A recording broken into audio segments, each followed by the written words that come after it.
What's up, everybody? Welcome to Podcast Now. I'm Alex, and in this video, we're back again to talk about our favorite subject, Silent Hill 2 Remake. It got rated again, and I say again because I'm pretty sure we've talked about or made videos on this 2 other times in the past. This would be the 3rd, and this time, it's the ESRB rating, right? So we got the M for mature rating. I want to read over it because there was one extra thing, I think one kind of specific thing that got people pretty curious as to like what Bloober Team is doing. Not necessarily a negative, more of just kind of genuine curiosity. But we'll read what it says, we'll talk about what that thing is, and then we'll talk about what all of this means. But clearly, it's a sign. Obviously, we're getting close, but we could have said that a few times already, right? Okay, so rating summary. This is a horror adventure game in which players assume the role of a man returning to a mysterious town while being tormented by his past. From a third-person perspective, players explore the town of Silent Hill, interact with characters, and battle humans and creatures. Examples being Pyramid Head, mannequins, monsters.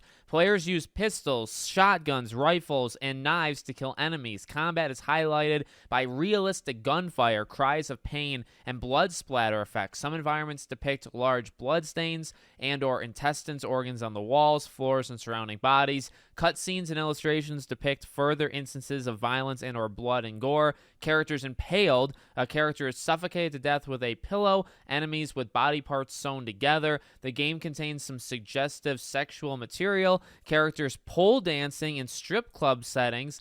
Posters of women in revealing outfits. Dialogue alluding to sexuality and/or sexual abuse/misconduct. And the word blank appears in the game. So the thing that was kind of added that people are curious about is the strip dancing thing. Now, people have said, I think even maybe in a novel, it was either alluded to or just like outright said about Maria. So I assume we're just going to kind of see some. I mean, here's what it basically is. We're going to see something that we haven't seen in the original Silent Hill 2. I don't see anything wrong with that in just the basic sense. We'll have to see how they pull it all together. But it's exciting. It's definitely exciting. It's cool to kind of see those things. The game sounds pretty cool, you know, when you read it as an ESRB rating. And remember, I mean, ESRB ratings is like they have to submit a pretty like detailed kind of synopsis or like things that are in the game to fit the criteria, and they give it a rating. So in terms of what it means, again, we've talked about it before. I feel like this is almost like the final nail in the coffin, I guess, in a positive way. I know when you say that it comes off negative, but